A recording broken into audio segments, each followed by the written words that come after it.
We are live. I'm alive. You're never alive. It's hard to die when you're already dead. Oh, how prophetic you are. I was actually just quoting the Mad Caddies. You and your crazy bands. Dude, they're awesome. All right, here we are. Hello and welcome to Handgun Radio. I'm your host, Ryan Machad from the wild woods of central Maine, and this is your home for all the news, information, and discussion in the handgunning world. This week, Daniel Waters discusses the history of speedloaders. So as always, Handgun Radio is brought to you by the Firearms Radio Network. Please check out the Patriot Patch Company for their awesome patches and other high-quality items. Visit patriotpatch.co for more information. And with every patch, there comes a cool artist proof rendition. It's like on a postcard, shows the drawing they did, or Ryan Cross did, actually, and the whole design process. So be sure to check that out. Shop Amazon using our affiliate link, firearmsradio.tv/Amazon. And please help support Handgun Radio. Head over to firearmsradio.tv/pledge and click on HGR. There are a bunch of different pledge levels over there, and we really appreciate it. So, Daniel, welcome back to the show. It's a pleasure, as always. Oh, I always enjoy it. So we are going to be talking, we kind of brought this up, what was it, 3-4 episodes ago? We were talking about that new Speedloader, the, was it Rip Strip or some Ripcord crap like that? Yeah. Ripcord. Yeah. And Daniel made a comment in the live chat about it, and I was like, man, that might actually be a really good episode to discuss speedloaders, because I saw one that he posted. It was just like this big piece of molded rubber, and I can only imagine trying to rip those things out of there. I've never actually used one, but I had one. That's the Hunt multi-loader, and it's quite pliable. Okay, yeah. I mean, it just basically looks like a drink, tiny drink cup. It looked like one of the most basic speedloaders you could possibly have. Yeah. But yeah, I mean, I'm sure the molds probably cost God knows how much, because that's what I hear anytime someone's like, well, I had to, get the molds made and everything. But once you get the molds made, you can pound them out pretty good. Well, yeah, the molds cost me $100,000 or something like that.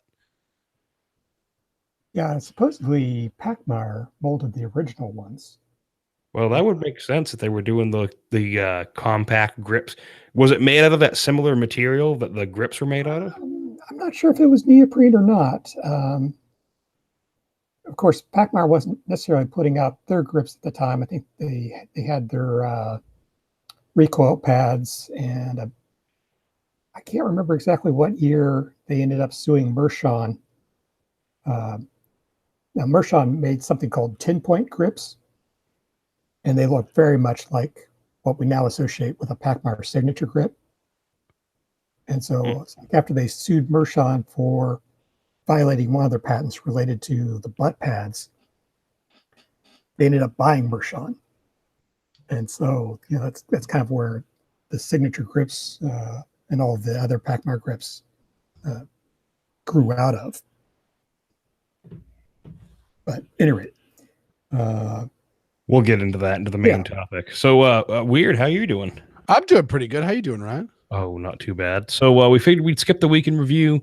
Just wanted to remind everybody to send in their $18.99 loadout. Well, 1890s, but you can go up to $18.99. So if the gun came out in $18.99, if it was available in $18.99, theoretically, we're not talking about, well, I might not have been able to get it because it was over there. No, if the gun existed in $18.99, that would be the gun you'd choose. We have ways.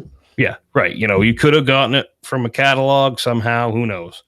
But I want to hear everybody's thoughts. I don't want to just hear, I'd have a Colt Peacemaker, because of course you would. I've got to say, I may have to amend my my choice, because I was in preparation for this. I was actually looking over the Forgotten Weapons video on the old Merwin Hallwart revolvers, and I saw the what is it? Their number 3 double action in 44 Winchester centerfire, the 4440, and I just went, ooh, yeah, that may have to be it. That's a pretty slick revolver. I think. Well, and realistically, you think about it. Correct me if I'm wrong, Daniel, but some of those Merwin and Hulberts came with 3 different barrel lengths. So you could twist off and be, well, I'm going into town. I want to carry a snubby. I believe so. I think you could change the barrel assemblies. All right, sold. Take my money. Oh yeah, that's what a lot of people said to a company that was going to resurrect the Merwin and Hulberts back in the 90s, and that went over really well. Yeah, that's pretty much the story of a lot of good firearm ideas. It's like, yeah, you don't really want to put a deposit down first. I would love to do a story, and I don't want to get sued, but I would love to do a story from someone who had some knowledge about the USFA debacle. Yeah. Like everything that happened with that, because US Firearms went from making some of the most beautiful single action armies that I've ever seen in my life to making the Zip 22, which is an abomination. Yeah, it's like you just kind of wonder, it's like, was it insanity or eccentricity? Yeah, I mean, it's like I'd put my money on eccentricity. Oh man, I mean, I remember as a kid drooling over those single action armies they used to make, and then hearing about them like, oh, we're going to make the Colt Woodsman, and then that didn't they make a few examples of the 1905 Colt? They were trying to. Well, they were calling their 1911 style pistols the 1910. 1910. Yeah, I mean they weren't true 1910s, but yeah, they're about as close. I mean, I think the grips were different, and there's some other cool features, but they looked old. They looked antique-y, but yeah, they were lovely pistols. It's like, what the hell was going on in their head? I don't get it. I especially liked how the Zip 22, like from the get-go, was designed to be mounted to a Picatinny rail under your AR-15. It's one of those like, that's a tax stamp. Yeah, there's an AOW. I mean, it's $5, but it's still a tax stamp. Well actually, it's an AOW or short barrel rifle. I think was it an AOW or a short barrel rifle? I think it'd be a short barrel rifle because you're essentially when you mount it to an AR-15, the entire AR-15 becomes a full size shoulder stock, and so therefore, yeah. We might as well let's dive into that listener email. Yeah, that first question here. This is from listener John and Mare's Leg. Hey fellas, newest shooter here, huge fan of the show. So I up and bought a Henry Mare's Leg in 357, mostly because of Steve McQueen and Firefly. It looks badass. I don't own anything like it, and I'm a grown ass man. If I want a range toy, I'm gonna buy a range toy. Damn right. Here. That's right. So while I wait for it to arrive, a couple questions for you gents. Number one, what the hell do you suggest I do with the thing? Seriously, have you all shot these? Is it a taint gun, taint a pistol, taint a shotgun? Is it as awkward to shoot as it looks? I've never shot one, but I got to imagine it's probably not that awkward to shoot just because it's such a big, bulky gun that even shooting a full house 357 on it, it won't be too bad if you get a good isometric grip on it. And you're still looking at what, like 7-8 inches of barrel, maybe? Yeah. And shooting, it's just got a little nubby stock on it. So, I mean, you're not going to be able to shoulder it like a traditional rifle, but you can shoulder it. You may be able to try. Again, I've never shot one, but I know back in the day, some of the gun dudes had it from, if you ever listened to the Gun Dudes podcast, and they mentioned that this was back before the whole, putting the arm brace on your on your pistol and then, oh, do I shoulder it? Do I not shoulder it? How does this work? They were saying, oh yeah, no, you can shoulder it. It's a bit awkward. It's not a comfortable shouldering, but you can shoulder it. So yeah, you can tuck into your shoulder. And if your body is such, I mean, if you've got really long arms or something like that, you might not be comfortable to do that. But if you can do it, yeah, that'll work. Otherwise, that is a gun that I would not be. We talk about the other taint guns, like the Mossberg Shockwave and the Remington TAC 14. Those guns, the only real way to get a sight picture on them is kind of line them up as if there's an invisible shoulder stock, and I would not want to do that just because even though those bird's head grips really tame recoil, you'd just be afraid that you'd get it. You'd not be concentrating and you'll get one in the teeth. But those mare's legs, With I can imagine 357 though, I mean 357 Magnum is not going to be that bad. No, it's not. No, it's not gonna. It's not even gonna be remotely. I mean, we're talking. I mean, shotgun loads is big game rifle as far as the muzzle energy they produce, even out of a short barreled shotgun, short barreled firing device, as such as they are. This is a whole lot less. So even if you kind of were caught sleeping and it came back at you, it hurt, but it'd be you'd make it through and probably wouldn't lose any pieces of your anatomy. And number two, what would I have to do legally to slap a full-size stock on it and just go SBR? I live in Virginia, if that makes a difference. I Googled it. Virginia SBRs are perfectly legal. So all you got to do is actually, maybe one of you has got, I don't have any NFA items. Daniel, do you have anything NFA? No, Iowa's not a NFA friendly state, except for, I think, suppressors now. Yeah. Well, disclaimer, we are not lawyers. None of this is legal advice. And if you follow any of it, it is on you. Number two, I believe anytime a firearm is made, the receiver, or what is considered the receiver, which is serialized, is designated as a handgun or a rifle or a quote unquote firearm. I believe the mare's leg, and like I said, this is not legal advice, but I believe the mare's leg is considered either a firearm or a pistol. I believe they're pistols. I believe. Okay, so if it is a pistol, I don't believe you can just slap a stock on it and just go SPR. You have so you could do it because it's kind of like similar to like the carbine conversion kits that are out there. You could turn a pistol into a rifle with very little trouble. It needs to be a fully legal rifle at the moment that it gets converted. So you would, for the mare's leg, you would need to, I mean, you'd need to make a standard, lever action rifle. And all the trouble that would go into that, just buy a lever action, just buy a rifle. Right. You need a longer barrel. Yeah. To get to make it into what is a short barreled rifle configuration, which is, I assume, the question. Cause again, you just go buy any Marlin or Winchester and you're all set. But to get that, you would need to first get your tax stamp on the gun. So you need to register it as a short barreled rifle. And then at that point in time, you could replace the stock. You're also going to have to get it marked as far as, you're technically manufacturing it. So it's going to have an appropriate marking related to it being, now a short barreled rifle. Okay. So, AKA just buy a lever action rifle. Yeah. Enjoy it how it is. Maybe you could stick a pistol brace on the end of it. God. You want to add the length of pull. Oh, and he likes the drink segment, so he's a heathen.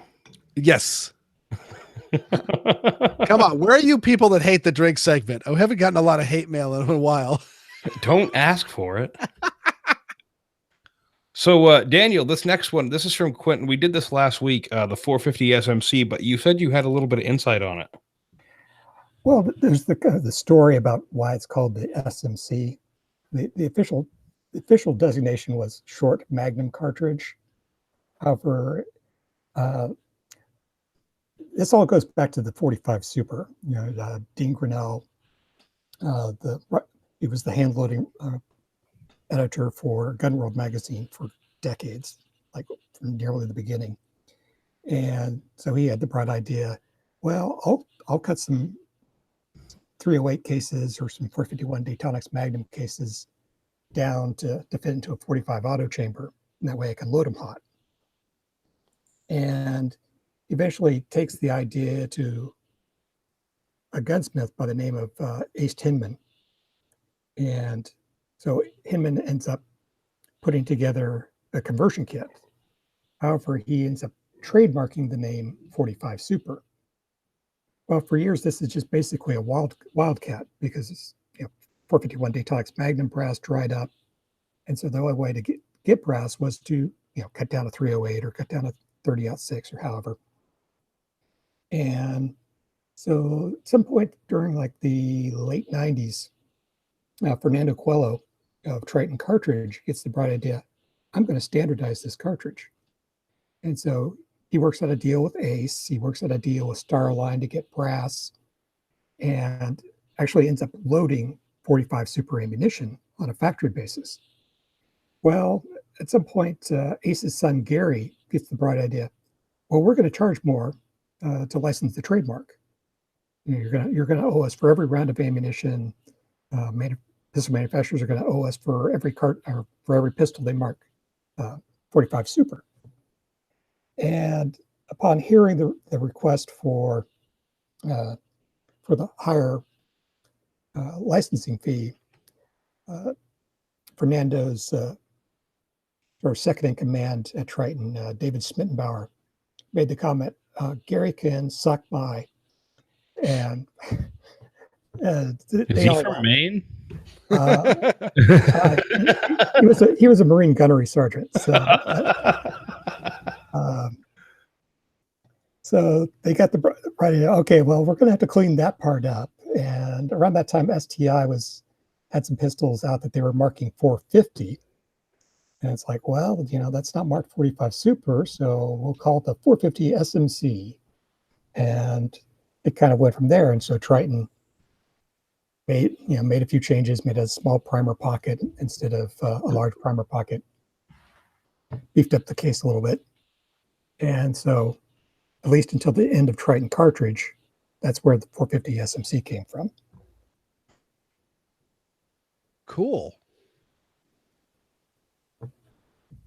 Well, there you go, Weird. But the guns in that, do they need to have a stiffer recoil spring? I assume. Yeah, I mean, the original conversions were using like this, basically a copy of the Daytonics recoil spring rods that they were using in their 451 Daytonics Magnum kits. Mm-hmm. Basically, there was a sort of like a shock buff buried between two metal pieces. Mm-hmm. And then it had like a double spring system. Folks have shown that you can really get away with just using a heavier recoil spring. You probably want to run a heavy mainspring for the hammer, and also likely one of the sort of squared off bottom firing pin stops like EGW cells. Yep. And also beef up the firing pin spring to get it to properly rebound and not slam fire with the heavier recoil spring. Oh, geez. Yeah, we wouldn't want to have that. Yeah. But yeah, again, you buy the heavier recoil spring from Wolf, you're going to get the heavier firing pin spring anyway. So yes. Yeah. But yeah, I mean, a lot of the things that went into the Ace 45 kit for the Super, I mean, it's like, it made sense for like early 90s, but once Kimber and Springfield started coming out with their loaded models, their TRP models, it's like, I'm paying you for a bunch of modifications that are already in the gun.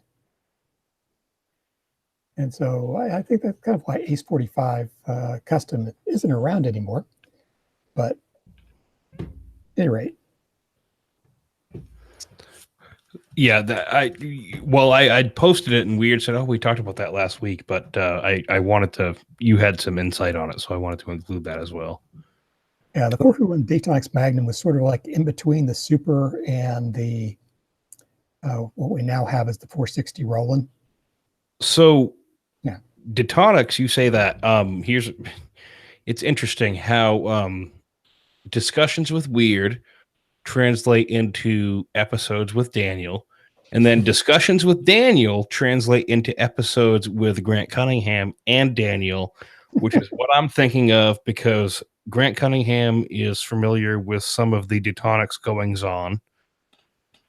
So I'm thinking, Weird, that we need to talk to Grant and have a history of Daytonics going on here on Handgun Radio with Grant and Daniel. I love Daytonics. I want to hear more. I'm pretty sure that you and I are just going to shut the hell up. That's my plan. And let Grant and Daniel just go back and forth for like an hour. Let the smart people talk for a while. All right, let me talk to Grant. We'll get that lined up. That's going to be a hell of an episode because I want to hear about everything from why the rear sight's so far forward to the 451. I know why the rear sight's so far forward. Well, I do too, but was Ahern, Jerry Ahern? Yeah. Yeah, and it wasn't Jerry's idea. See, no, save it. Oh, okay. Don't kill the job.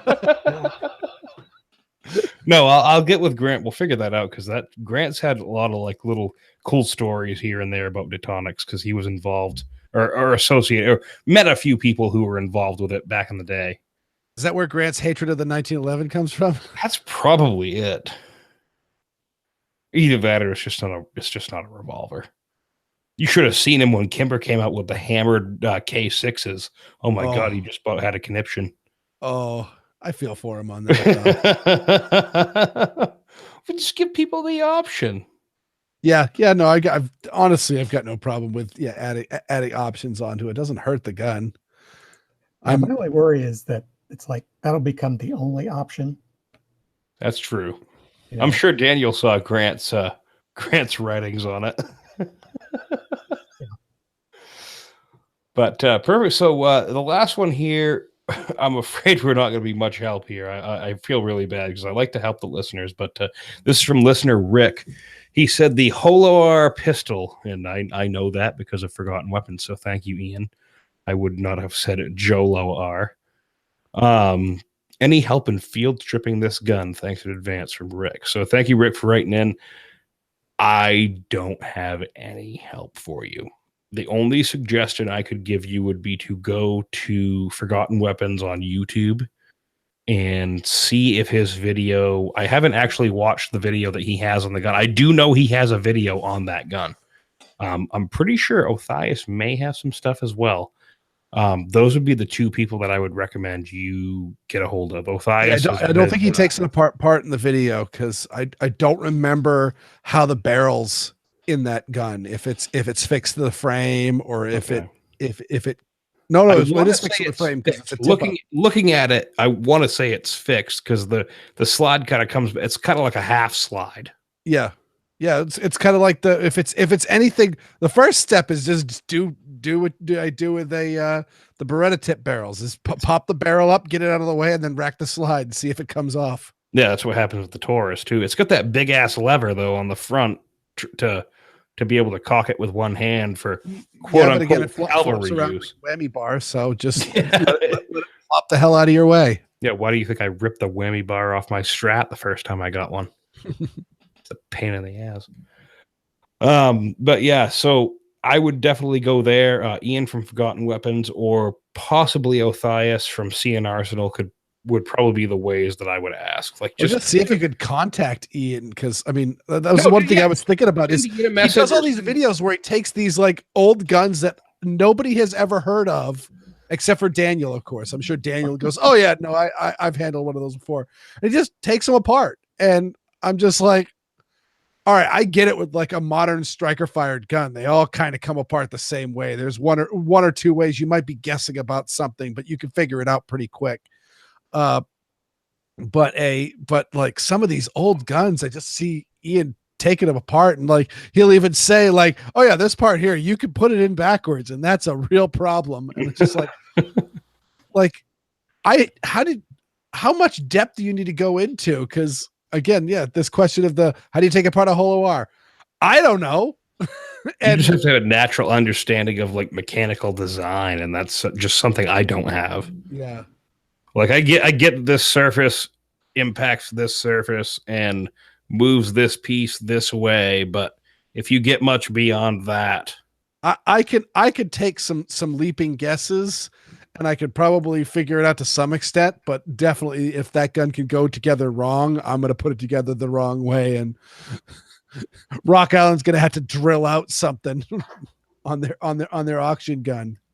Thanks, Weird.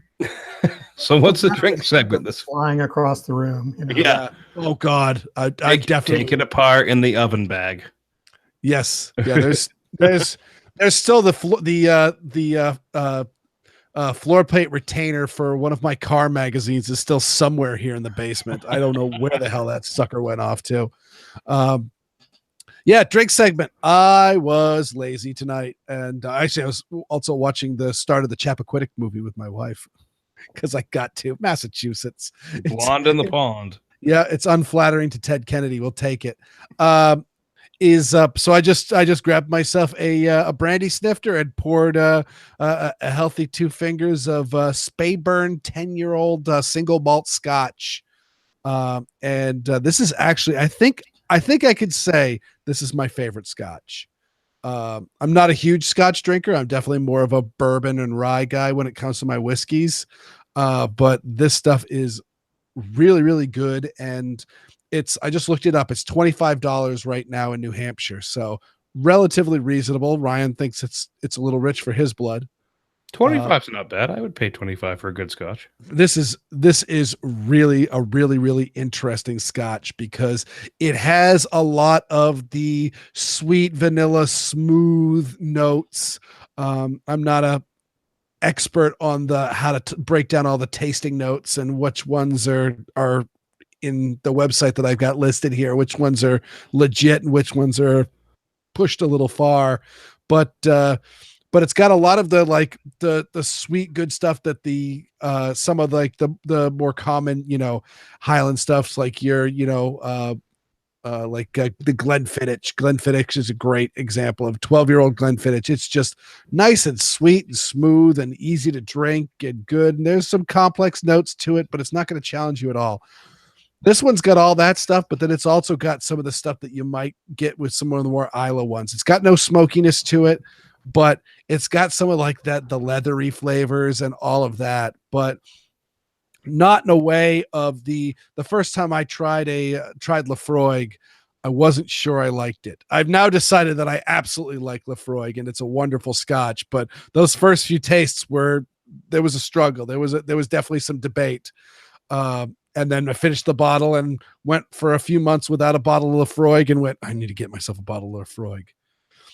This Speyburn, I can't remember the last time I didn't have a bottle of this. I'm down at the end of the bottle. I might end up finishing it tonight. I'll need to pick up more next time I'm in New Hampshire. I actually had some Woodford Reserve the other night. Ooh, at your gig? Yes. No, I didn't have a gig actually. Someone had some. Nice. I've never had it. It was pretty good. It's pretty darn good because it's got a lot of complexity to it. 90.4 proof, which was interesting. Yeah. But it kind of like sweet tasting, kind of honey. Yeah. But you got some of the spicy and eucalyptus notes from the rye in there that I really enjoy. However, that was a bit rich for my blood. We'll put that mildly. It's for how good it is. It's expensive. Okay. you keep drinking rubbing alcohol in MD 2020. Hey, as long as it's got the right flavor in it. Cooking sherry. Put a little food color in that isopropyl and I'm good. All right. So with that, we'll head into the main topic, a history of speedloaders with Daniel Waters. So Daniel, I reached out to several different groups because they all love when you come on and do your history episodes. Okay. And so everybody was very, very excited for this one.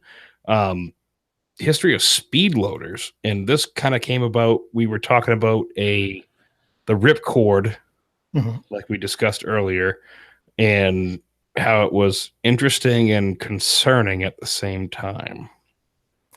And you brought up that it was involved with the Madich. Yeah, the Madich was basically an early commercial analog to it. I mean, it basically a side stripping speed loader. Essentially, you'd be a strip that the cartridges snap into the side of it, and then you could roll it up, hook it into place as a circular unit, and that kind of like a circular speed strip. Yeah, basically that stripped off the side. So before we get into that, let's start with you have an incredible history of speedloaders and patent links and everything else here in the show notes. And I encourage everybody, if you're listening to the show, go to firearmsradio.tv, click on HDR, go to this episode and look at all the different links and everything that Daniel has here discussing the various speedloaders and speedloader designs that came through, I mean, as early as 1878. So how did speedloaders start? What was the first one, Daniel? Well, I don't know if you'd really call this a speed loader of sort, but Roland White of bored through cylinder frame or fame, and he came up with the idea of a belt mounted multiple refill loader for top break revolvers, such as the Smith & Wesson Model 3. And the idea was that, at least in the patent drawings, there were at least 5 stacks of cartridges in it. And each stack was held in place by these spring tabs. And when you force the open cylinder against the mouth of the tube, all the stacks kind of pushed back, or at least the rod holding the stacks in place is pushed back. And so the bottom stack drops free into the cylinder. And then all of the previous stacks are then pulled forward, sort of like a ratchet motion by the center rod, which is spring-loaded. I don't know if that made any sense. You have to look at the patent drawings to really appreciate it. But this would hold essentially 30 cartridges, which is a heck of a lot more than most people carried for their Smith & Wesson Model 3s back in the day. White even went so far as to modify the design so it could be used as a holster as well. At least that would give you an excuse for wearing it on your belt. Now, the first design that I think we'd actually kind of recognize as a speed loader was a design from 1879 by a fellow by the name of William H. Bell. Don't know if he's a relation to a friend of the show, William Bell. Or Bill George Bell, there you are. But this one, I can't really tell how many pieces it's made out of. But it basically locks and unlocks by twisting. You twist it clockwise, or to lock the cartridge in place, or I'm sorry, counterclockwise to lock them in place, and then clockwise to unlock it so the rounds will drop into the cylinder. And basically, looks like there's a loading block perhaps that's used to load them. And there's just basically using a tongue and groove system.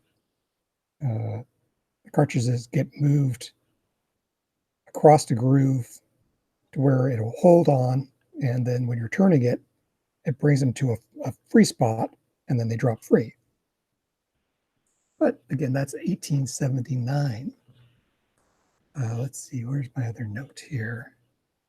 Now, speaking of Schofields and the Model 3, Smith & Wesson, Major Schofield got his own patent for speed loader in 1881.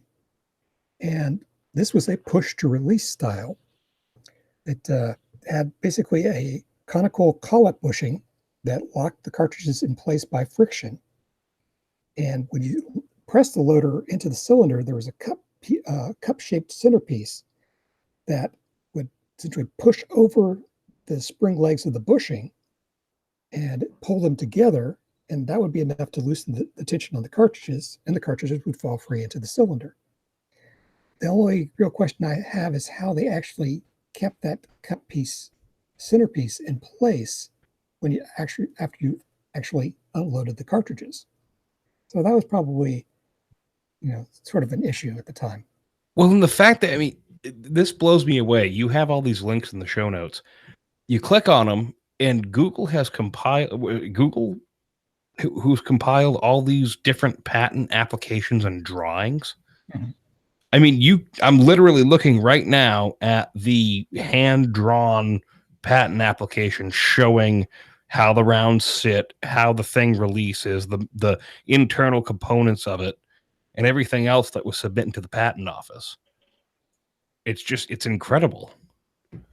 And by the way, I know people often don't go to show notes when it comes to podcasts. Well, first up, when Daniel's on, you got to go to the show notes.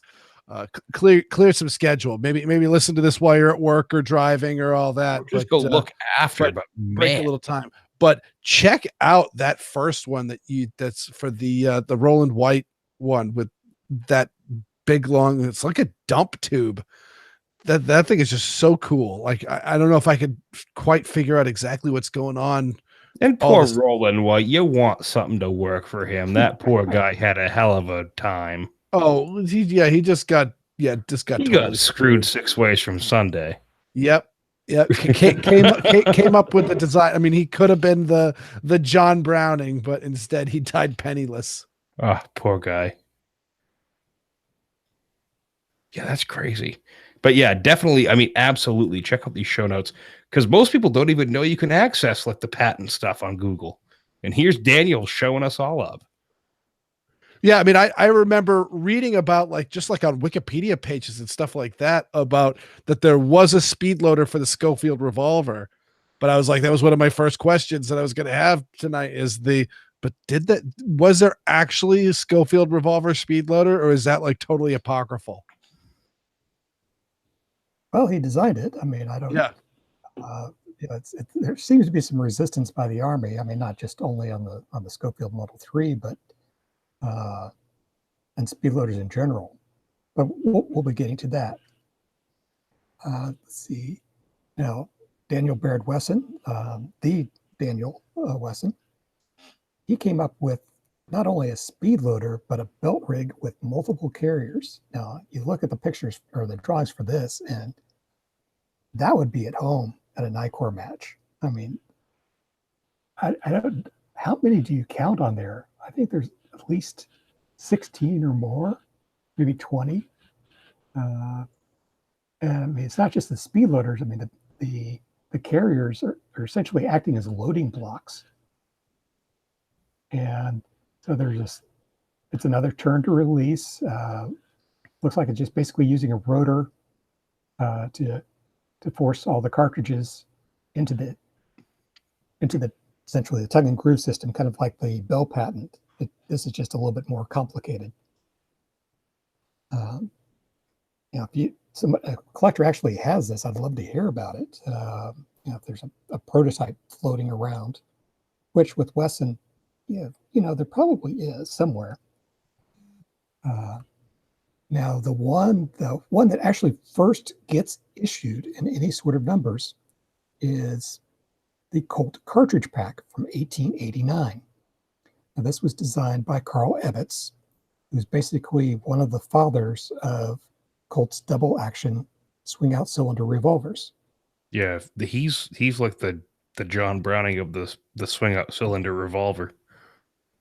Yeah, pretty much. I mean, basically he and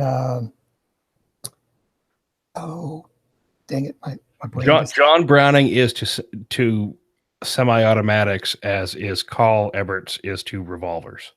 Yeah, well, I mean, Ebbets was working with William Mason, who when he worked at Colt, basically he was one of the people behind the 1873, behind the cartridge conversions of the older cap and ball revolvers. And then he went to Winchester, where he backed up, basically made Browning's designs into production,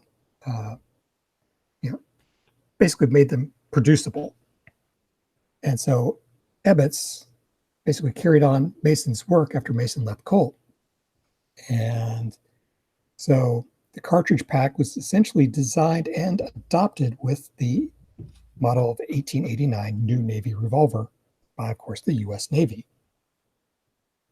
And so this design, it was essentially a two-piece design. There was an outer piece, and then there was a center wedge. And when you place this, when you had the cartridges inside the loader and then pushed the center wedge into place, it wedged the cartridges out into an outer locking ring. And by pressing the loader against the cylinder, that would pop the wedge out of position, which would then release the cartridges to drop into the cylinder. And so not only did the Navy issue these, they issued a pair of these with a belt pouch. So this is essentially the first Speedloader carrier to exist. And it also kind of did double duty as the loading block for the cartridge packs. I posted a link on the Handgun Radio discussion group page showing a vintage one of these. So again, I kind of show pictures everywhere. You know, if it's not in the show notes, it's over at the discussion page. So you'll need to actually look at that. Now, speaking of Ebbets and Browning, Ebbets would actually later work as Colt's patent attorney on some of Browning's semi-auto pistol patents, including, I believe, the 1905 and what became the 1911. So, neat little trivia piece. Now, the next loader that would actually become a production item and actually see service use is the famous Prideaux device, or the Prideaux revolver magazine.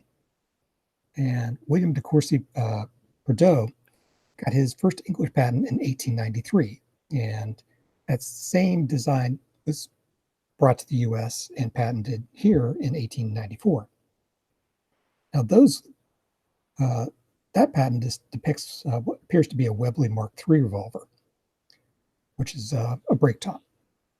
And evidently, those loaders actually saw some service use with the British forces in South Africa during the Boer War. And Prideaux kept working on the loader. And so during World War I, he improved the design, got some French and English patents, and a U.S. patent in 1916. And with that patent, you actually see a Colt new service depicted. And while, if you look at the drawings, it kind of looks like a complicated design, but really isn't. There's essentially two major pieces.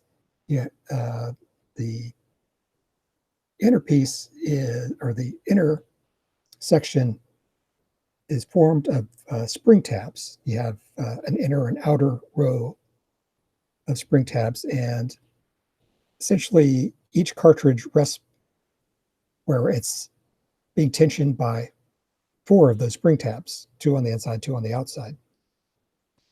And the outer section of the speed loader backs up essentially the case head. And so when you're pushing the loader against the cylinder, the spring tabs end up getting pushed back. And as they're being forced back, it's kind of bending the legs out, or the spring tabs out, loosening their grip on the cartridges. And eventually, the outer section just bottoms out against the cylinder. And by that point, the cartridges can drop free. Now, the downside to the first version, the 1894 version, was there's not a whole lot holding the spring tab section to the outer ring. If you look at the pictures that I posted over at the discussion group page, you can see there's little detents or little divots on the spring tabs. And I guess that's what's supposed to hold it from completely coming apart. Well, the later World War I design goes even further, and basically they bolt on a little carrying handle of sorts. And that's a positive stop to keep the spring tab section from getting forced completely off the outer section. I also posted pictures of a triple carrier for that.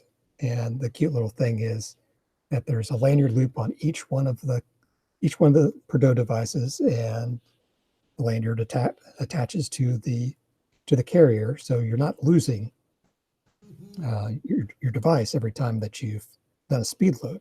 Yeah, which I think for that little 3-pack, what was it, $3,000? Well, yeah, that's the thing. I mean, how many things like that actually survived? I mean, that's the problem with the Colt cartridge pack.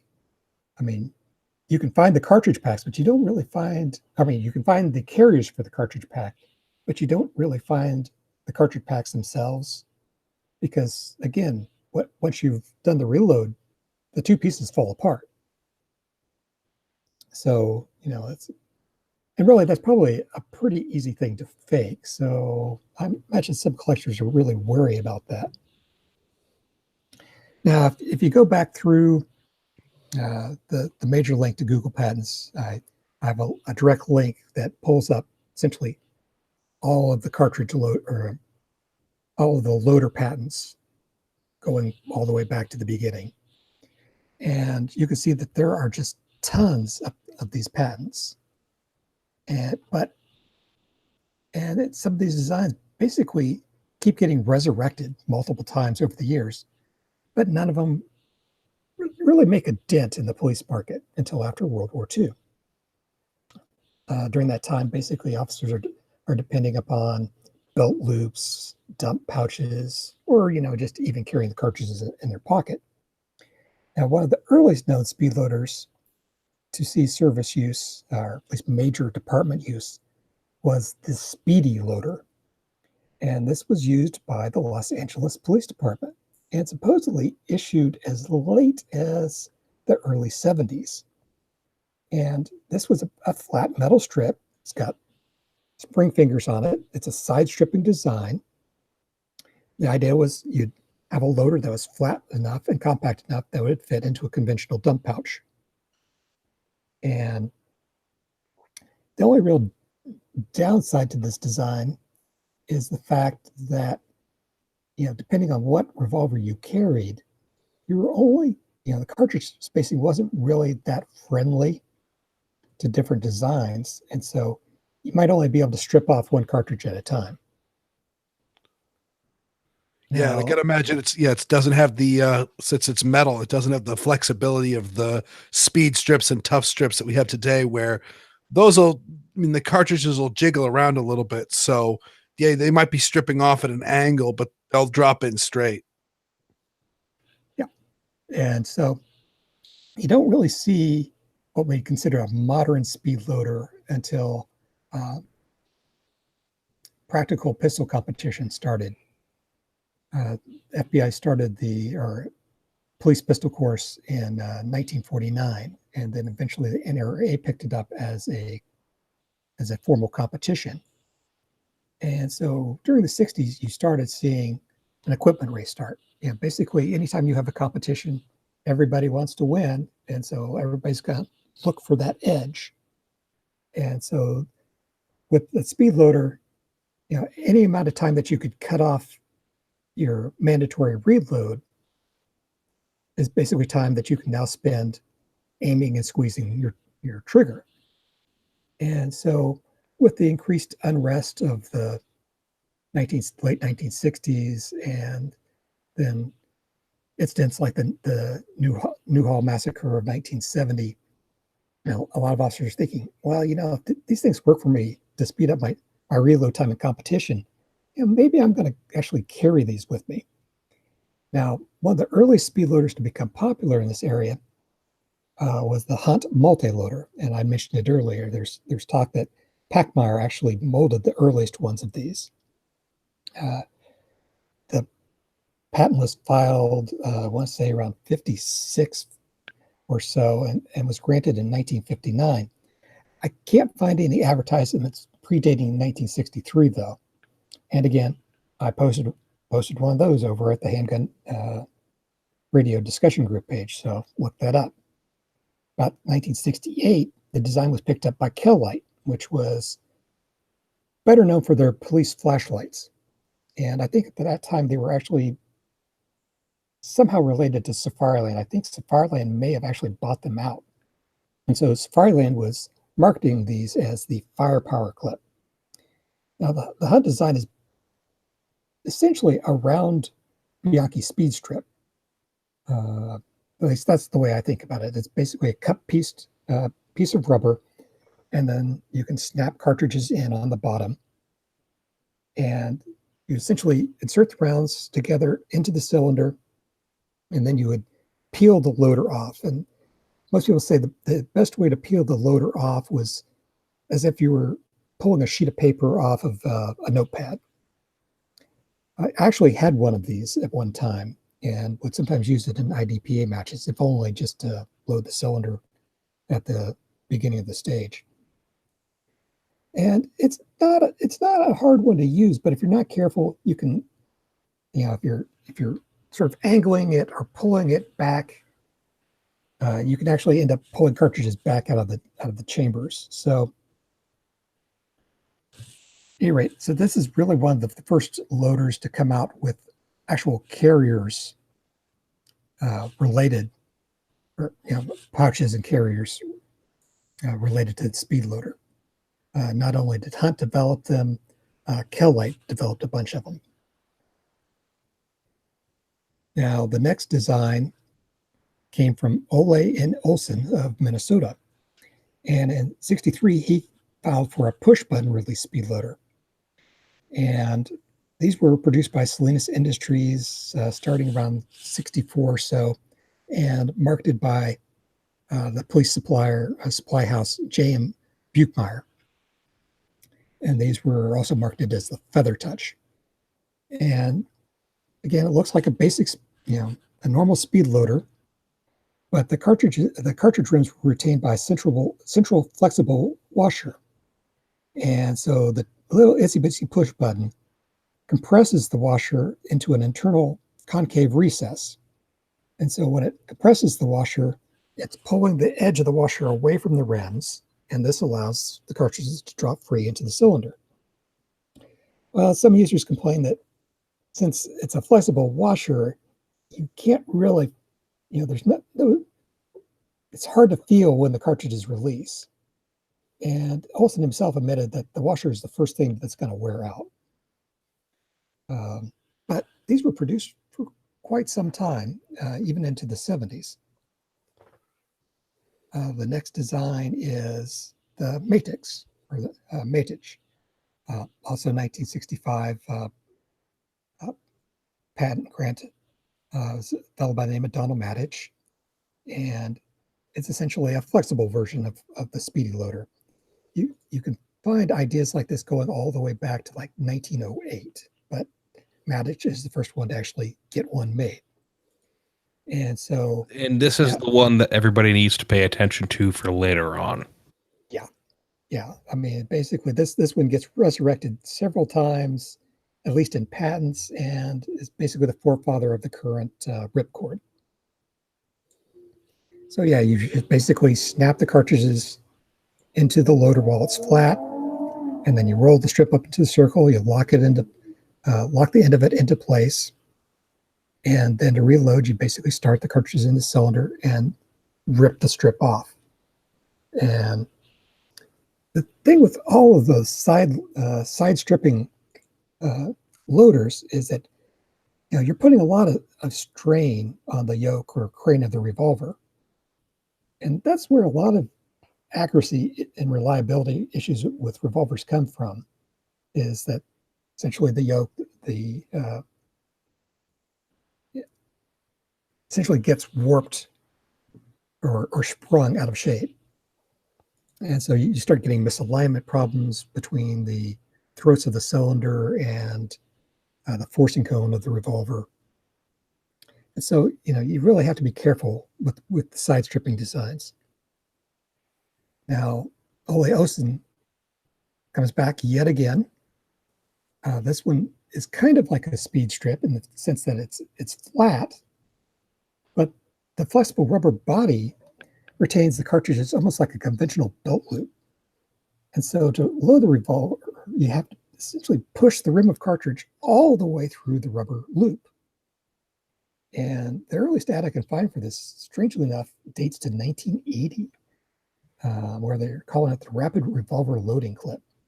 And the company that was making them, Trident Industries, is out of Minnesota. So I'm thinking, Olson may have had something to do with this. But I've basically found ads in three separate issues of American Handgunner from 1980, and then nothing. So, wow, I mean, I'm looking at even the drawing on the patent where it's got the cartridge being stripped out. Like that's not a flattering drawing. That just does not look like, that doesn't look easy even in the still image. Yeah, I mean, the rubber would have to be extremely, extremely pliable. And yeah, even in the ad that I posted on the discussion group, it looks equally as difficult. I mean, it just think about it. It looks almost like Well, it's not just grabbing the rims like the speed strip does. It's grabbing the whole base of the car, like a quarter of the base of the cartridge. yeah. It's kind of like the idea of like feeding this into the chamber is kind of like trying to push a marble into a deflated balloon. You could do it, but it's going to take some effort and some finesse. How did you, And how that, did I'm you talking come up about with that? Pushing a marble deflated into a balloon. deflated balloon. Yeah, man. I've got a small daughter. We've got lots of marbles and lots of balloons. That's true. But I'm just thinking, you're just pushing something into a piece of rubber that's smaller than the size. Because I mean, the rubber overall is getting expanded out by the cartridge. So if it's going to hold a tight grip on it, it's going to be a lot tighter than the cartridge itself. And geez, that seems like it's going to fight you the whole way. Yeah, I mean, I'm thinking that, I think most of these would probably die from just being ripped apart. Because if it's that flexible, it's probably going to be fragile as well. Yeah. Or when it eventually dries out or ages. So yeah, I mean, I don't really know what they were quite thinking there. But so the next design comes from William C. By. And Mr. By had previously tried to develop a collapsible speed loader. That basically it was a circular design that had it was flexible enough that it would collapse into 2 rows of 3 cartridges each. Well, obviously that never made its market. So his next design, which received its patent in 1970, was marketed as the By speed loading system. And it claimed that it had no springs, no screws, no cams, no ratchets. And that's not really quite true. There's a handle, and it's threaded into a collet-style locking piece. And so you snap the cartridges in place. The central collet holds onto the rims. And when you're pressing the loader against the cylinder, the handle and the locking piece end up being pushed up into the body of the loader. And so there was a tapered section inside the loader and a corresponding tapered section at the top of the locking piece. And so when they're forced together, it pushes it compresses the collet and eventually compresses it enough to where the cartridges fall free. The downside was by 78, this was like a $15 speed loader back when everyone else was selling their speed loaders for like $5-6 or less. In the case of, say, the Bianchi Speed Strip. So I've never actually come across the By before. I've only seen pictures of it. Now, as far as the Bianchi Speed Strip is concerned, I've seen claims that John Bianchi himself developed it, and there's even the former trademark for it claims that they were first marketed in 1965. But the only patent I can find was filed in 68 and was granted in 1970. And there are other claims that the Speed Strip didn't even show up in Bianchi's catalogs until 1972. So anyway, that one being so expensive, that was probably Jimmy Carter's fault. Wasn't gas really expensive back then? Oh, well, yeah, gas was expensive, and particularly after the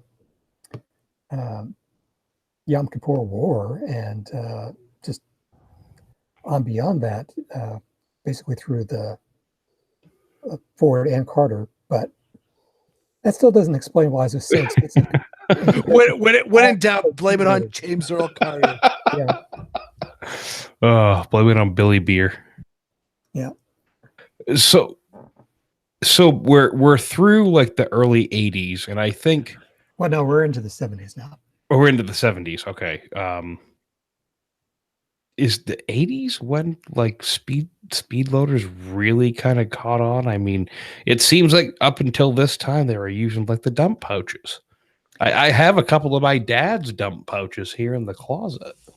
Well, that's the thing. I mean, it's basically, an agency would have a tragedy And then they would like start trying to find ways to, give their officers an advantage. I mean, like I said, in 1970, there was the Newhall shootout where I say 4 California highway patrolmen get killed by 2 guys in a Yeah. freaking Mustang or whatever. and one of the officers was killed while loading the cylinder of his revolver. And so, agencies in California adopted these things real quick. Basically, agencies that had range staff that were really deep into PPC, very, very competitive teams, you'd see them pick up speedloaders first. But some agencies, they wouldn't adopt speedloaders until the 80s.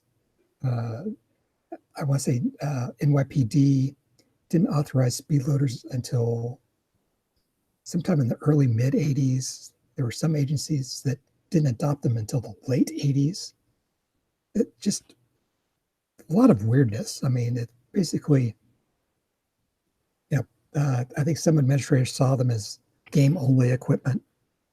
Like, well, that won't work on the streets. Or, there's attitude of, well, if you can't do it in 6 shots, well, you just throw the gun at them and run in the opposite direction. Or, you don't deserve to live because you're a bad shot. To tie it in, was it 48 Hours? It was one of the, I remember it as a Nick Nolte movie from the 80s where they actually were making a big deal about the fact that he carried speedloaders. Do you remember that, Ryan? Oh yeah, he reloads a couple of times in 48 Hours. In 48 hours, yeah, but he's doing like single loads. I remember watching him behind like a pillar punching the rounds out of his 29. Well, there's actually the next loader I was going to talk about shows up in Magnum Force. Nice. Oh, okay. Go ahead. Yeah. So basically John Fordham, who was, I believe, the president of Dade Screw Machine, and William Powers, one of his employees, got the patent for what we now know as the Dade loader. I say they were working on it as early as 68, patents issued in 1970.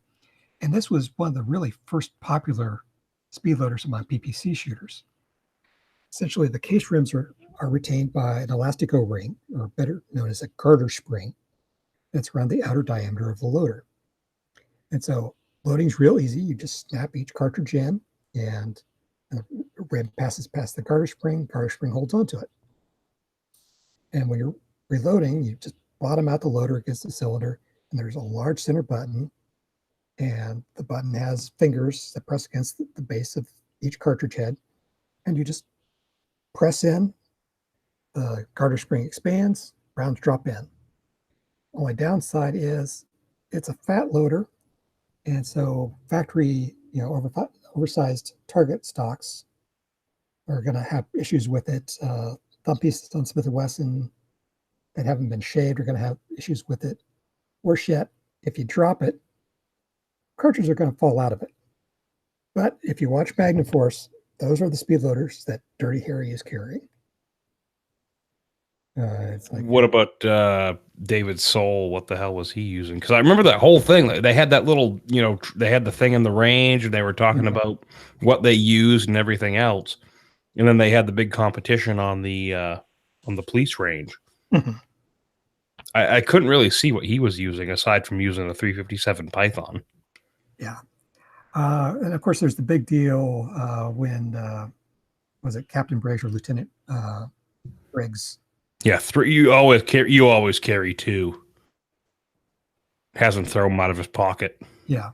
Well, actually throw them out on the street. Yeah, as they're driving. Yeah. Man's got to know his limitations.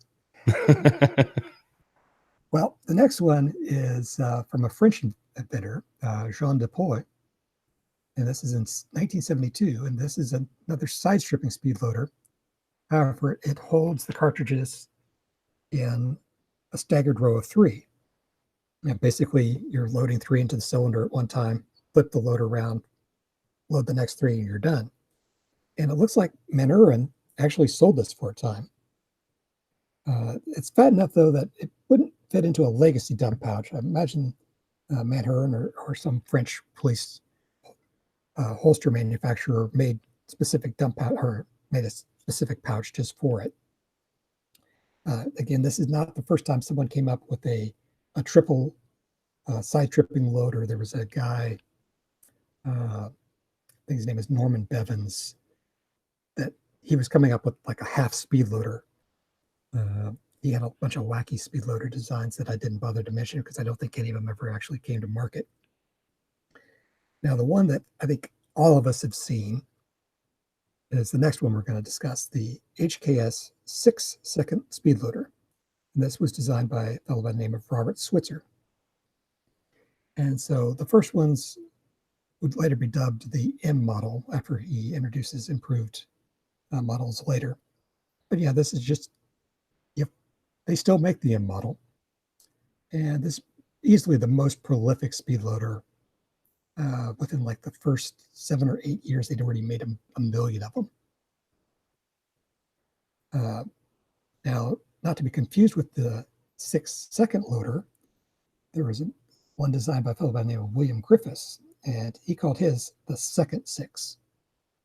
And the second 6, in some ways, you could almost consider it a modern equivalent of a Peugeot loader, not quite the exact same, but almost similar and pressable. And so you had 2 pieces of interlocking molded plastic. The inner section retained the case rims with molded in flanges, and the outer portion's a ring that sat on top of the cartridge case heads. And so what you would do is you would start the cartridges into the cylinder and then force the outer ring forwards towards the cylinder. And this would cause the case rims to snap over the flanges and then drop into place. It's a tiny loader. Again, I posted pictures of it, and very short overall length. At the time he first introduced me, he'd only sell it to agencies and individual officers.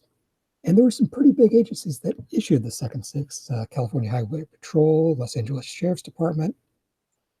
A lot of people praise it for ease of use. I actually had one of these, and I don't know if it was the plastic had gotten stiff and brittle or there's some sort of dimensional mismatch. I remember it was almost impossible to use with my detective special. And even when I tried it on K-frames, I don't remember it being a particularly easy loader to use. I seem to remember it just basically, it was very hard to start the rims over the flanges.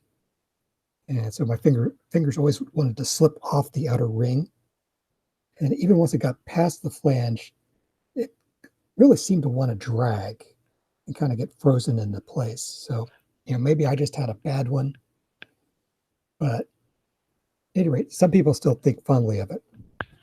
What detective special did you have, Daniel? Did you have a 3rd gen, or did you have the one with the little ejector rod? Yeah, I had like a 73 vintage 3rd issue. With the real thick barrel and underlug. Mm-hmm. Okay. Actually, I think that's more handsome, but opinions vary. But yeah, that I miss that little thing. But sure, that's a story for another time. Now, 74 brings Paul Kubitz's speed reloader, was later named the RL, or the revolver loader. Now, this was basically a conventional circular loader. In that standpoint, you got all 6 into the cylinder at one time. However, the 6 cartridges are held in 3 staggered tiers.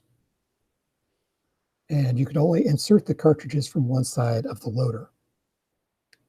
And basically, you get it into the cylinder and then you pull the loader off to the side, which oftentimes easier said than done. The next real big speed loader design comes from David Johnson. And I want to say he started working on this about around 76. And even when he was making them in his garage, he started getting a following on the West Coast among PPC shooters. And apparently, the PPC revolversmith Bill Davis contacted Safariland's president, Neil Perkins, and told him, you need to check this thing out. The old, Hunt multi-loaders that you're selling, through Keltec, those are obsolete compared to this design from Johnson. And so negotiations took place, and Safariland introduced what we now know as the Comp 1 in 1977. Later interview with Perkins, he stated that they sold 50,000 of them within the first 9 months. Well, around the same time that Johnson's designing the Comp 1, there's a couple of inventors out of Austria, Heinz Jellick and Fritz Karmann, and they designed what's become known as the jet loader. And the earliest I can find the jet loader being imported to the U.S. was 81. And it sort of had a cult following. I think a lot of it just basically become because of the rarity. Every so often, someone would start importing it, and then it would disappear from the market again. Most recently, I want to say it was Buffer Technologies that was bringing them in. But this will come into play later. Now, also around this time, HKS is working on improved versions of their Model M. And these are the Model A and the Model B. And these are introduced in 78. Now, the Model B is pretty neat and extremely rare. They really didn't advertise it after early 1979. And I think this is because their patent may have infringed a little bit on Johnson's patent for the Comp 1. And so the deal with the B was you could just push it into the cylinder and it would release the cartridges. Or if you're really used to the old HKS Model M's, you could twist the handle and it would release. So you had the best of both worlds. The A was basically a twist release only version of the Model B. And some people like like the Model A basically because it jiggles less than the early Model M's. However, HKS still makes the Model M's because they think that some revolvers really need those cartridges to have a little bit more play in order to rapidly index them. So if you find a Model 10B and someone doesn't know what it is, grab it because they weren't on the market for very long. Well, the next one to hit the market is the Safariland Comp 2. I can't find a patent for this one. Basically, it's essentially a Comp 1 with a slightly bigger handle, a little bit more coverage to the primers, a little bit less jiggle. Again, sort of the same relationship between the HKS M and the HKS A. And again, the Comp 1, the Comp 2, still on the market today. You can still buy them. Well, in 86, David Johnson and his company JFS Incorporated licensed the patent rights to the jet loader. And so Johnson recognizes some weaknesses in the jet loader design, and so he modifies it and gets his own patent in 1989. And this becomes the Safariland Comp 3. Now, the weakness Johnson noticed with the jet loader was that even with his own Comp 1 and Comp 2 designs, that the release of the spring-loaded locking mechanism would cause a slight twisting motion and sometimes tie up the cartridges in the loader if you're holding on to both the loader and the cylinder tightly. Now, manuals for the jet loader mentioned that you probably shouldn't even hold on to the cylinder while you're loading, while you're using the jet loader to load the cylinder. You need to let one or the other spin. And of course, the jet loader has a much larger spring on it. Well, Johnson's solution for the Comp 3 was to add a loose sleeve to the handle. And so if you're holding on to the handle and when the spring releases, the loader itself is free to torque in your hand while you're holding both the cylinder and the handle. And so The next design I'm going to mention has never been marketed. It actually came from Venezuela, and I was gonna show this to you. I was hoping to introduce this on tonight's show. Unfortunately, somebody at the firearms blog also saw the YouTube video. I saw you linked to that. They said thought you read your mind. Yeah. So this was another side stripping one, kind of like the Matix or the Speedy Loader. This one could fit flat into a dump pouch, but the neat thing was there was internal springs, and so instead of having to latch the loader into a rolled up a position, the loader just basically automatically rolls itself up. Again, works the same way as the Matix, as the ripcord. Basically, just insert the cartridges into the cylinder and rip it off. So let's kind of address the whole thing with the ripcord and all these other ones that we've talked about. And there, Daniel, I've seen you comment on multiple posts. When people say, "Doesn't this hurt the revolver?" The big issue and the big concern here is bending the yoke of the crane. Mm-hmm. Because if you do that, you are, as Aussie Man on Facebook says, destination frigged. In terms of your gun working. So with that knowledge, what these people that market these types of speed loaders, don't they factor that in? Can't they think of that themselves? I mean, if we think of that, why can't they? I think it's basically some of these folks, I don't even think they realize some of these older designs exist until they go through the patent process. They just basically, well, that looks neat. But I mean, even if they have a basic knowledge of firearms and how a revolver is set up and designed, like, can't they foresee that there might be an issue even with a beefy revolver like a Ruger or something? Yeah, some designers are just plain short-sighted, and they fall in love with their design, and it's like, no, it's not the fault of my design. It's the fault in the way you use it. You're not holding it right, or you're not pulling it right. Or there's a reason that the HKS and the Safariland designs are the prevalent ones in revolverdom nowadays. Yeah, I mean, there's a reason why you don't see the Matix anymore. There's a reason why you don't see the Kubik anymore. Right. So in '97. Charles Norgard. Yeah, I mean, this is one. Gunsight marketed this for a little while, and it's like, how did they ever plan for anybody to carry that? It's huge.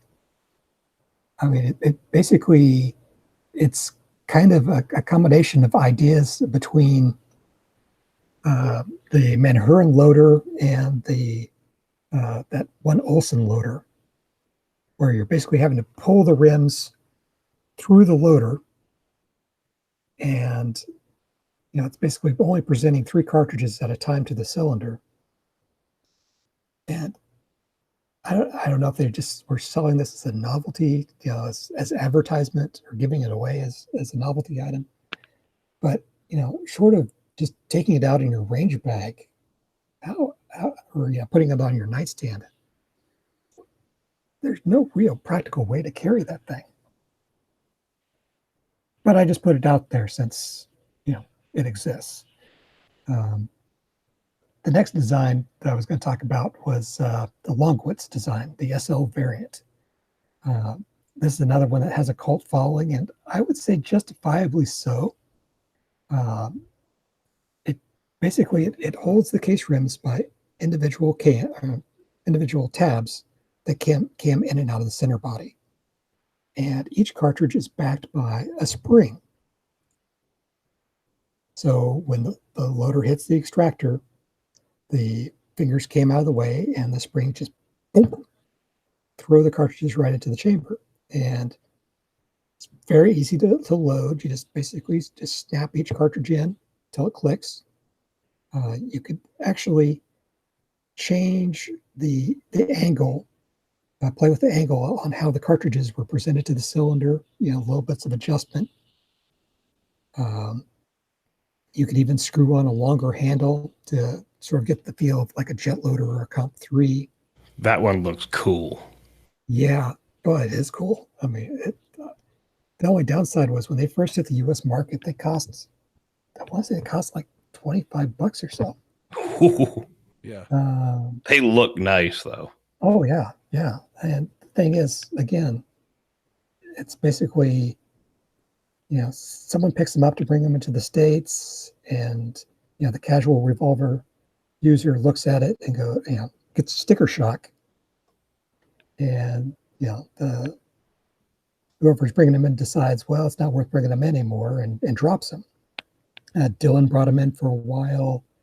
I can't think of anyone else, but I know there have been several. But yeah, if you can find them, get them. They're probably one of the best loaders on the market, I would say.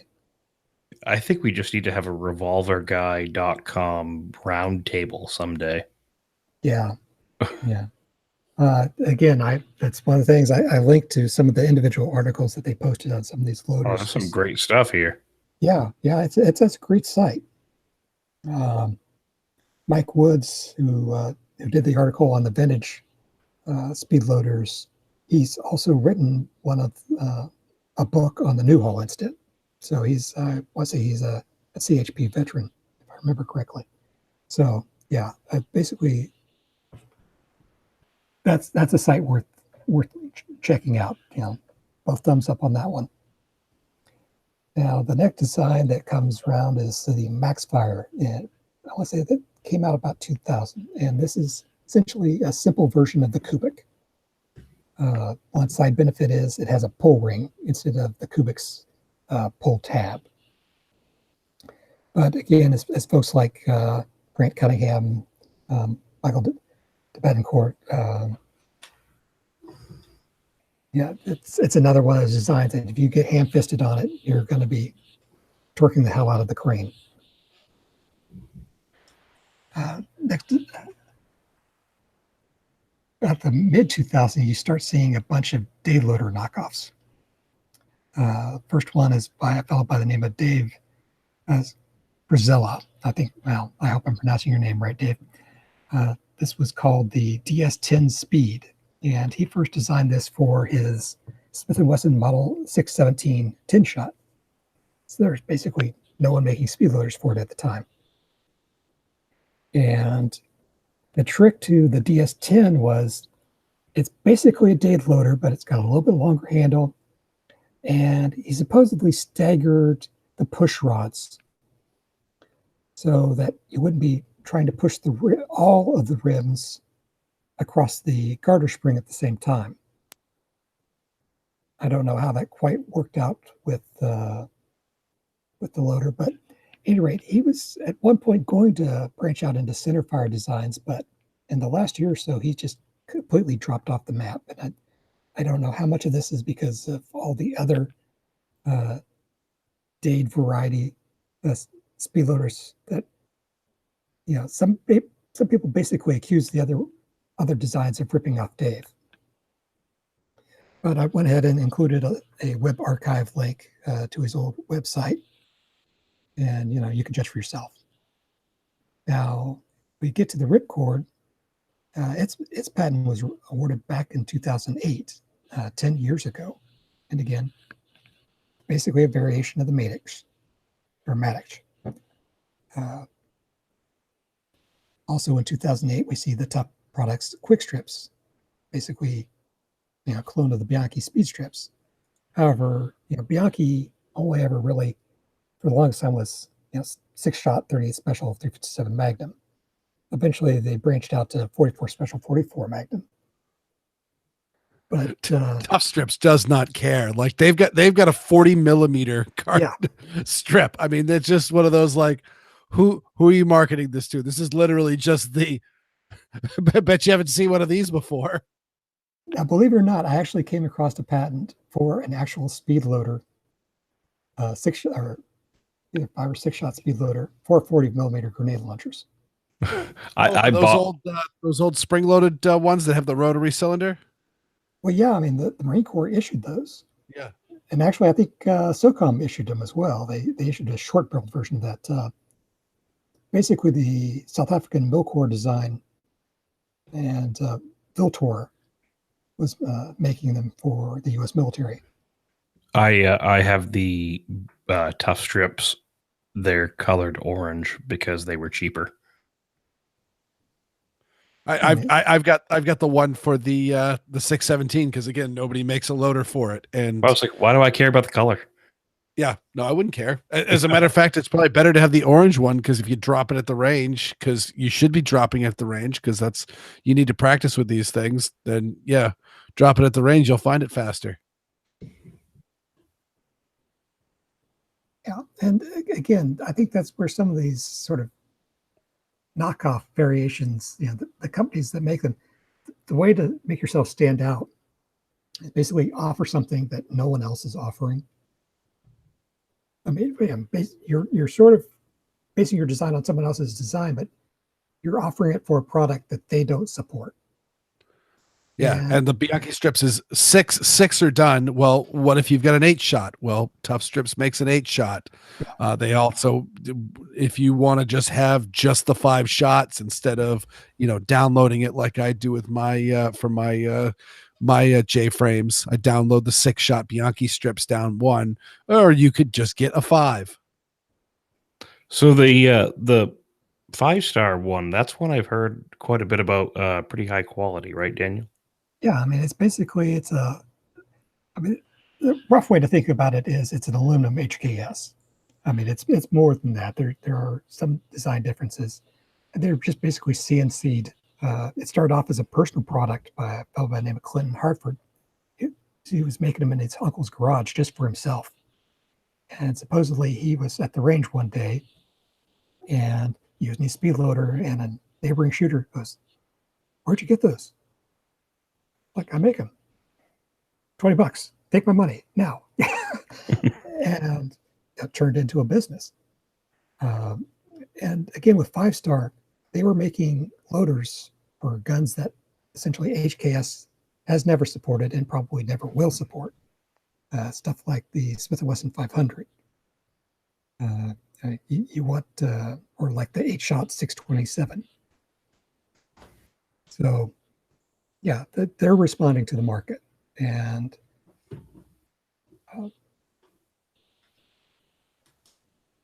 the next one, again, responding to the market, fellow by the name of Daniel Higbee.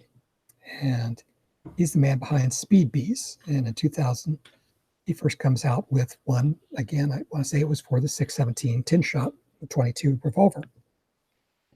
And so at first, he's basically making for all the rimfire revolvers. And he's now expanded out to centerfires. Now, the most recent introduction, besides the ripcord, is Packmare now has a line of competition speed loaders, again, machined out of aluminum. Instead of having flutes like the 5-star, these just have angled off sides. So if it's a 5-shot, it's shaped like a pentagon. 6-shot, it's shaped like a hexagon. Thing with the Packmire, I know Weird's complained with the 5-star that they unlock the opposite direction. That's opposed to the HKS. The HKS, you turn clockwise. Well, with the 5-star and Packmire, you're turning counterclockwise. Some people complain the Packmire handle may be a bit too large for, say, a J frame. You end up having very little to hang on to.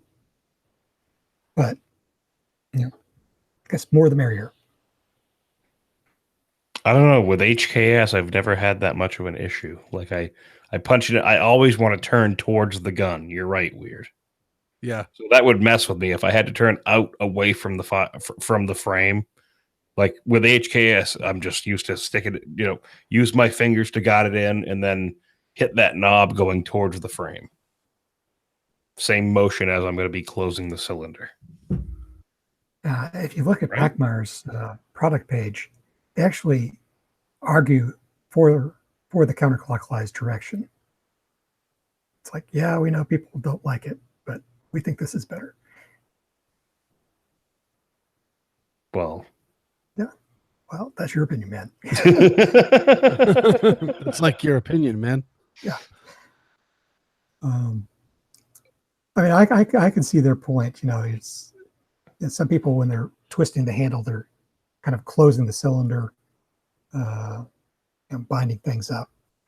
So before we wrap up though, Daniel, what's like the number one speed loader you would want if you were carrying a K-frame, for instance? Well, yeah, I mean, if I could get them, I'd get the SL variant.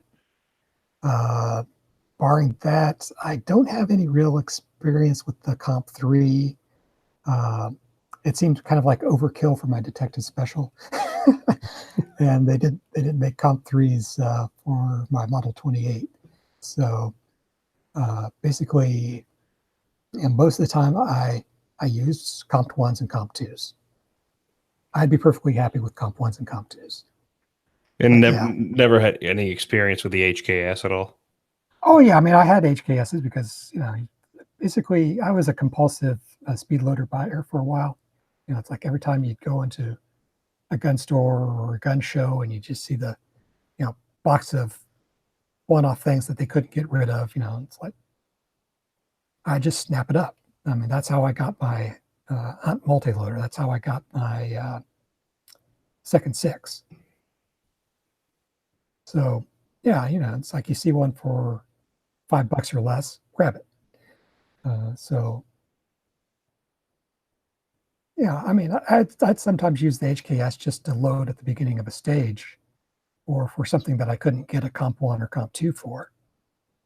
But for stuff that I actively shot, then yeah, sure. I mean, it was Safariland all the way. I need to order some on Amazon because there is no availability locally of those anywhere. Yeah, I've never seen one in a local shop either. That's why I got the HKSs. It's one of those. I got my first revolver, and let's just grab a speed loader for it. Yeah, that's the thing. HKS has been. I mean, they're the most prolific. I mean, I think the only other thing you might find in the average gun store might be a Bianchi speed strip. Mm-hmm.